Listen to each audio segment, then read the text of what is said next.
రమ్మని చేయండి అమ్మా.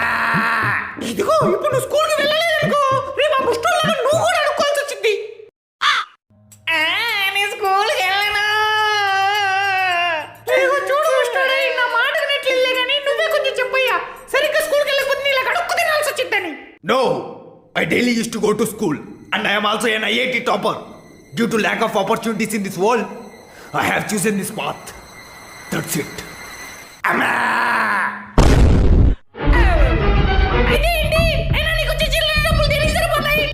నాకు హైదరాబాద్ లో 2 షాపింగ్ మాల్స్, ముంబైలో 5 అపార్ట్మెంట్లు, విజయవాడలో 100 ఎకరాల మామిడి తోట, ఒక ఫెరారీ, ఒక ల్యాంబోర్గిని, ఒక రోల్స్ రాయ్స్ తో పాటు 2000 కోట్లు ఆస్తుంది. నేను డ్యూటీలో ఉన్నప్పుడు ఇలా ఉంటా. వన్స్ డ్యూటీ అయిపోయాక ఇలా ఉంటా.